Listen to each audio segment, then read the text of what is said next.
Le damos la bienvenida a Sayuri Loza, quien está con nosotros para que nos haga un análisis sobre estos ciclos económicos post-1952. Sayuri Loza, si nos escuchas, buen día. Claudio Moisés, buenos días. Es un placer para mí estar en Andina en su programa. Sayuri, no sé cómo presentarte, como historiadora, artesana o una activista social. En todo caso, eres una persona bastante multifacética. Entonces, en esta ocasión estaremos abordando este tema, que es la crisis económica de 1979, o también en otros términos, los ciclos económicos post-52. Podemos empezar tal vez con una serie de caracterizaciones en cuanto a estos ciclos. Adelante, Sayuri. Bueno, algo que tenemos que tener en claro los bolivianos es que nuestro país, desde la época colonial, que es cuando se inserta al mercado mundial, tenía esta característica de ser un país productor de materias primas. Como ustedes saben, cuando se descubre el Cerro Rico de Potosí, la región nuestra, nuestro país, que todavía no era país, se enriquece muchísimo, pero se enriquece a partir de la extracción del mineral. Muchos, que son los que creen en la famosa teoría de la dependencia, dicen que se llevaron la plata y nos dejaron vacíos. Ya estudiosos como Carlos Sempa Tasadorian han demostrado que en realidad se ha forjado un mercado interno en torno al Cerro Rico de Potosí, lo que ha permitido, por ejemplo, que el norte de la Argentina pueda crear cueros, tenga la industria ganadera, que los cruceños produzcan caña de azúcar, que los paceños envíen la coca, que era uno de los productos más importantes, dándole a Yungas y a esta región una preponderancia enorme. Pero lo que sí nos queda es que parece que para los bolivianos, para esta región al menos, primero, las minas son trascendentales y segundo, lo que nos da fuerza y nos da impulso es el poder exportar materias primas. Y la gran pregunta en nuestra historia, y eso ha sido un motivo de debate larguísimo, es, ¿está bueno que hagamos esto? ¿Está bien que sigamos exportando materias primas? Porque te dan bonanza, te dan riqueza, te generan la producción de un mercado interno no más interesante, pero el problema es que somos terriblemente vulnerables a los precios internacionales. Es decir, cuando la plata llegó a perder su valor, cuando perdió su precio, nos encontramos en la calle. Y por eso los debates surgen, y cuando se crea la República, voy a terminar con esto, cuando se crea la República, la pregunta es esa: ¿qué tal si diversificamos? ¿Hacemos un mercado diversificado, como dice la teoría clásica de Adam Smith, o nos quedamos nomás como exportadores de materias primas? Pues yo creo que ya todos sabemos que hemos optado por la segunda opción. Sí, bien lo has descrito. Nuestra historia económica prácticamente ha tenido un patrón de desarrollo. El patrón de desarrollo, en términos del economista Joy Gray Molina, dice, ¿no?, que hemos sido un país primario exportador, o sea, dependiente de la exportación de las materias primas y los precios internacionales, que lo hace muy vulnerable precisamente a situaciones de crisis, ¿no? Entonces, ese patrón de desarrollo es lo que se mantiene desde la etapa colonial hasta hoy en día, primario exportador. Y bueno, las variantes que se han introducido son los modelos económicos, que supone la participación de agentes económicos en la economía y una serie de variables. Pero para tener un pantallazo desde 1952 para adelante, hay un trabajo en la que presentas y haces una caracterización de un ciclo, ¿no? El ciclo económico supone un principio y un final, ¿no es cierto? Es un proceso que tiene un principio y un final, una crisis, un auge y nuevamente una crisis. Entonces podríamos tal vez abordar desde 1952 cuáles son las características que se manifiestan en la economía del país. Primero lo primero, tenemos que quedar claro qué es un ciclo. Ya a partir de mediados del siglo XIX, en economía se empieza a ver que hay momentos en los cuales hay un auge económico, luego la situación sube, crece, llega a una cima y de la cima se empieza a bajar. Kondratiev les ha puesto su nombre a estos ciclos que pueden durar entre 30 y 40 años, dice él. Por otro lado, están los siglos de juglar, que son un poco más breves, que duran entre 7 y 14 años. Estos ciclos económicos, como bien tú dices, Moisés, nos afectan profundamente a los países que somos exportadores de materias primas. Tuvimos el ciclo de la plata, que duró un buen tiempo, de mediados más o menos, de mediados de la década de los 60, 70 del siglo XIX, pero el patrón plata cae, sube el patrón oro, la plata pierde su precio y nos encontramos otra vez en la miseria. Surge la economía del estaño, que es riquísima, nos va muy bien, los precios están elevados, es la Primera Guerra Mundial y vaya, por eso le damos paso a este magnate Patiño, y otra vez los precios caen y nos va mal y de nuevo nos caemos. Creo que el ciclo de los hidrocarburos empieza en la década de los 30, precisamente cuando la Guerra del Chaco nos permite conservar nuestros hidrocarburos, nuestra región productora de hidrocarburos, pero al mismo tiempo, y ahí vamos con lo del 52, todavía las minas son nuestro gran fuerte porque no se están creando las suficientes, los gasoductos, las exploraciones, etcétera, que nos iban a dar paso años después a los hidrocarburos. El ciclo del 52 se caracteriza, y creo que eso es lo que yo estoy planteando en mi trabajo, y queda siempre que cuando hay un auge económico, cuando empiezan a subir los precios, cuando la platita empieza a llegar a nuestro territorio, el Estado toma la decisión de participar más en la economía. Es decir, cuando llegan los años 40, ustedes conocen los gobiernos de la rosca, Enrique Peñaranda les da precio de gallina muerta nuestros minerales a los norteamericanos, a los aliados, porque se alía a ellos y le declara la guerra a Alemania, y la población protesta contra esto. Algo parecido a lo que ocurre en 2003 con la guerra del gas. ¿Cómo es posible que ellos le demos tan barato y nosotros nos quedemos tan poco? Cuando entra el gobierno del 52, nacionaliza las minas, que es similar a lo que hizo Evo Morales el 2006, nacionalizando los hidrocarburos, y empieza a surgir un boom económico que es positivo porque se permite el ingreso económico para el país. Aquí es donde se puede hacer la reforma agraria, la reforma educativa. El gobierno es capaz de hacer cambios que son tangibles. Sin embargo, y el gran problema de los estados manejando la economía de los países, que es incapaz de invertir en buscar nuevas formas de ganar dinero. Es decir, tenemos las minas, tenemos Comibol, se crea Comibol, y esto lo dice Malloy en su trabajo de la revolución fallida. Empezamos a ver gran cantidad de cargos que no sirven para nada, de cargos que son para dirigentes sindicales, poco trabajo, invirtiendo en empresas deficitarias. Hay un montón de empresas deficitarias que crea el gobierno, unos institutos de investigación para evitar que haya fuga de cerebros, pero los institutos estos de investigación no investigan mucho, están ahí, invierten un poquito en algunas cosas, publican unos textitos, pero no hay un verdadero aporte de estas instituciones. Lo mismo pasa con las empresas deficitarias. Comibol, como es una empresa tan grande que está dando mucho dinero, pues carga con todas estas cuestiones. El gran problema es que el dinero de los minerales empieza a agotar y la crisis empieza a surgir. Y como suele ocurrir a menudo, no decimos nada sobre la crisis, nos callamos, lo ocultamos, y la crisis por debajo empieza a corroer poco a poco hasta que estalla. Cuando el ciclo de los minerales se detiene, no ocurre lo que nos está pasando ahora. Tenemos la fortuna de que ya los hidrocarburos están empezando a aparecer, y eso es muy aprovechado por el gobierno de Banzer. Y justamente por eso también Banzer es recordado como uno de los gobernantes que ha sido capaz de darnos estabilidad económica, y todos lo recordaban con cariño. Por eso gana las elecciones el 85. ¿Y qué pasa con este dinero de los hidrocarburos? Empieza a ganarse dinero. Una gran idea que tiene Banzer es que permite que los precios del dólar se mantengan fijos. Es decir, el dólar desde 1972 hasta 1979 tiene el mismo valor, 20 pesos.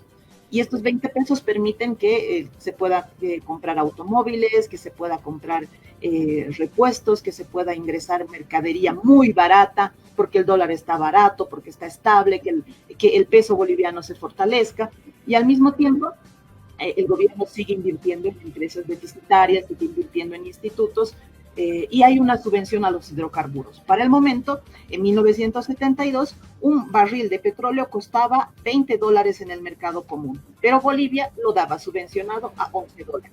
Estas medidas permiten que el país tenga estabilidad y bonanza. Pero bueno, luego pasan cosas. Bien, Sayuri, un tema que sin duda es importante observar justamente es a qué se debe esta actuación de los gobernantes. Porque cuando tenemos mucho dinero, de pronto gastamos mal. Esa es la primera pregunta. Y segundo, hubo después de 1952 la posibilidad de que algún gobierno haya ingresado en esta propuesta de diversificar la economía. ¿Hubo, no hubo o simplemente fue una perorata que en tiempos electorales generalmente aparece? A tu primera pregunta, ¿por qué los gobiernos gastan de esa manera? ¿Por qué tienen esa política? Porque en Bolivia raras veces ha habido gobiernos que siempre tengan las de ganar. Incluso el MNR, incluso el MAS, han tenido fuerzas que vamos a llamar poderes de facto, que son, por ejemplo, los industriales, los empresarios, los comerciantes, los transportistas. En el caso del MAS, de los pueblos indígenas; en el caso del MNR, los sindicatos como la COP. No la tenían fácil, así que tenían la obligación de mantener contenta a la sociedad, también porque ellos han entrado al poder con el discurso de que íbamos a ser ricos, de que nosotros, la rosca en los 40 se estaba vendiendo al país, que nosotros éramos un país rico y que el movimiento nacionalista revolucionario nos iba a demostrar que podíamos ser grandes. Lo mismo pasó con el MAS. El MAS decía que los neoliberales habían rematado el país, habían administrado pésimamente y que ellos administrarían bien, pensando en el pueblo. Entonces, cuando tienes un Estado que promete, que tiene esa política de mantener a los ciudadanos, de darles dinero, de dar bonos, de mostrar que hay bienestar, que hay bonanza, obviamente va a dirigir sus inversiones mayormente a estas cuestiones, ¿no? A construir estadios, a construir canchitas. Y lo triste también es eso, que para mantenerse en el poder, para poder pactar con las fuerzas económicas, también tiene que soltar el dinero. Es decir, crear cargos, porque prometen dar muchos empleos. Entonces les das los cargos a tus correligionarios, a quienes te han ayudado, a quienes te han acompañado, y queda muy poco para invertir.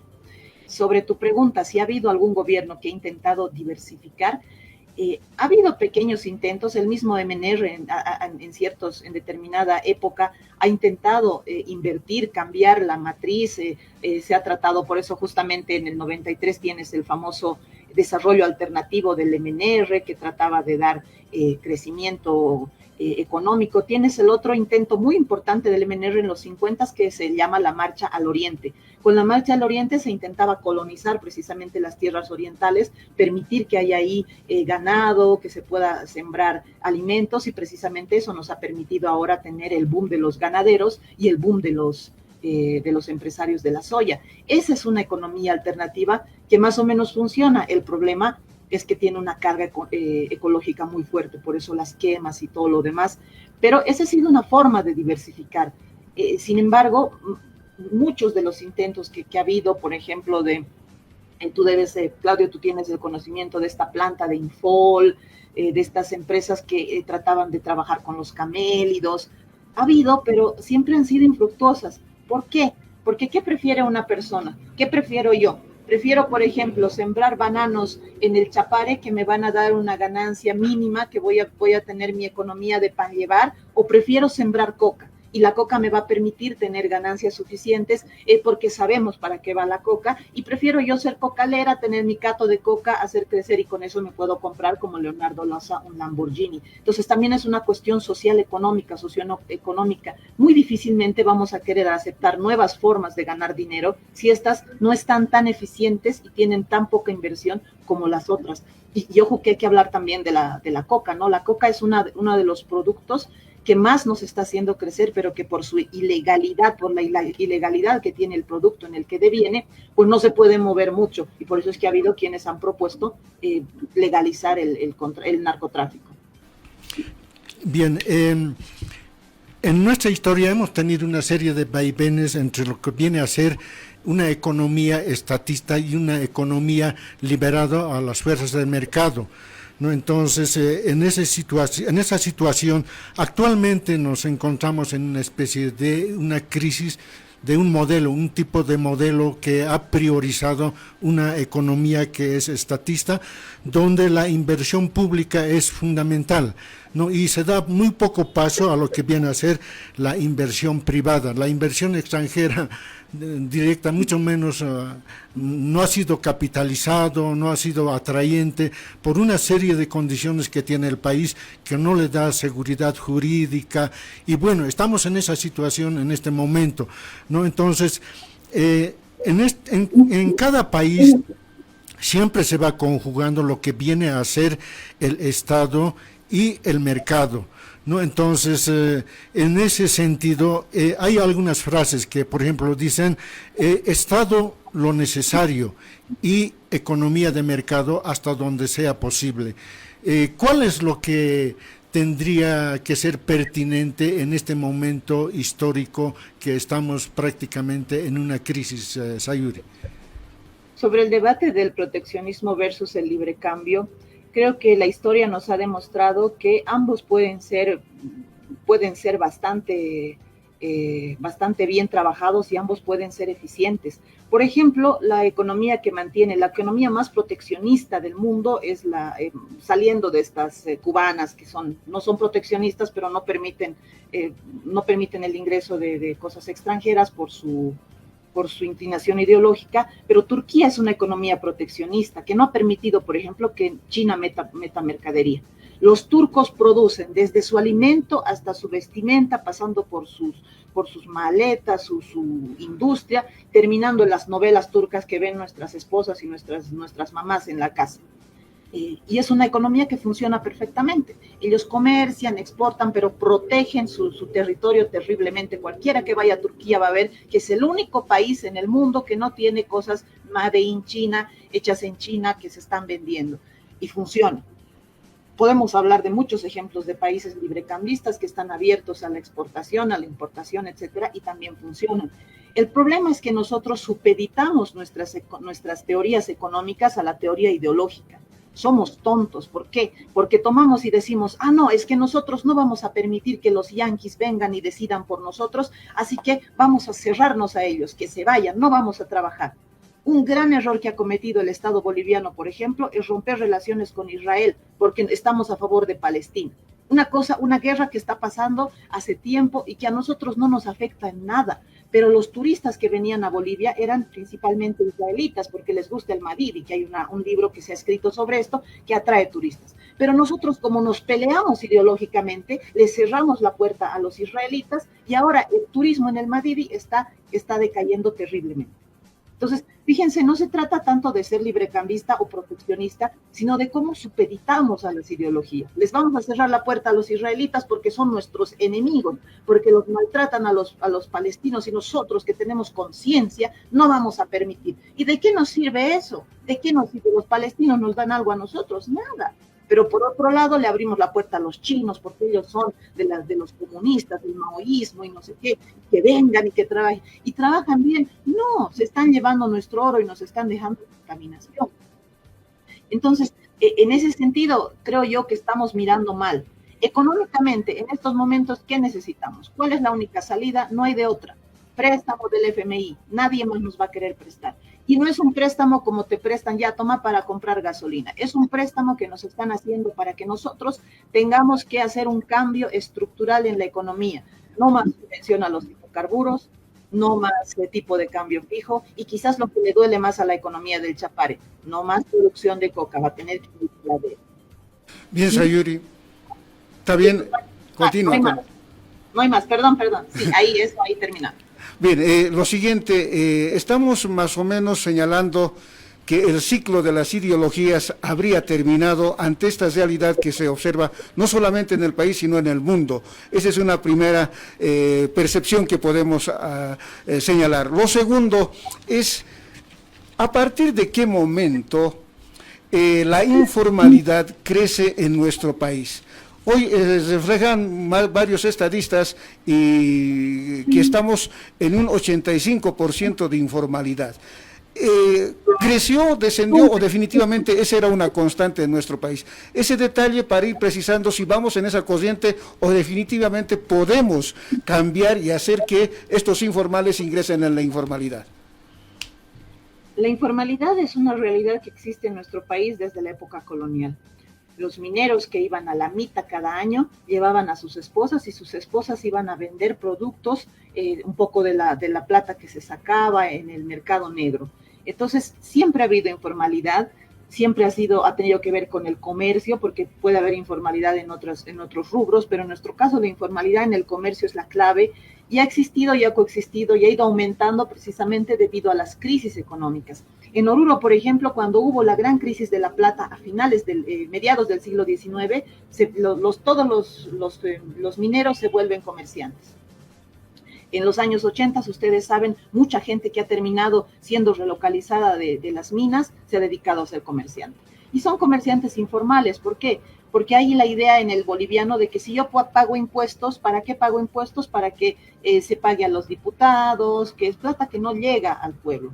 Entonces no queremos evadir el sistema impositivo, la formalidad, porque además es burocracia más burocracia, te exigen una cosa, la otra, si no cumples te sancionan. Es un sistema que hay que reformular. Yo creo que lo primero que habría que hacer es reformular el sistema tributario.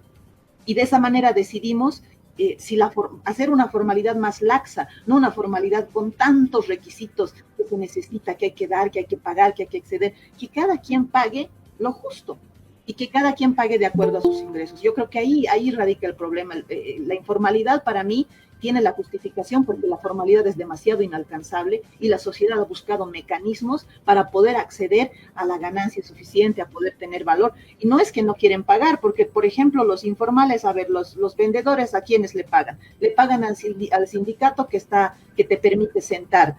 Le pagan a la junta de vecinos, si hablamos en el Alto es así, le pagan a la junta de vecinos, le pagan a la asociación, le pagan a un montón de instituciones que les están cobrando y ellos están dispuestos a pagar porque es más sencillo, es un trato de tú a tú. Si el Estado asumiera este papel que están asumiendo estas organizaciones, sin duda, los informales se acogerían a una formalidad, pero a una formalidad más larga. Desde mi punto de vista, esa sería la salida. Bien, Sayuri, agradecerte precisamente tu participación. Hemos llegado al límite de este segmento. Sayuri Loza, una persona que brilla con luz propia. ¿Algo más quisieras agregar para tu despedida? Bueno, que siempre, como decíamos, los ciclos nos han apretado, nos han lastimado y que seguramente la población se preocupa, pero quiero recordarles que de alguna manera siempre hemos logrado salir. Vamos a sufrir, nos va a costar mucho, probablemente este ciclo económico de la crisis nos va a costar unos 6 a 7 años, vamos a recibir el bicentenario en crisis, pero sin duda vamos a poder salir, porque si algo hemos podido y sabemos hacer los bolivianos es lidiar con nuestra pobreza y tener prosperidad. Así que mucho ánimo para todos, un fuerte abrazo, les agradezco muchísimo por la entrevista y nada, bueno, les aprovecho a la audiencia para desearle feliz Navidad y bonito año.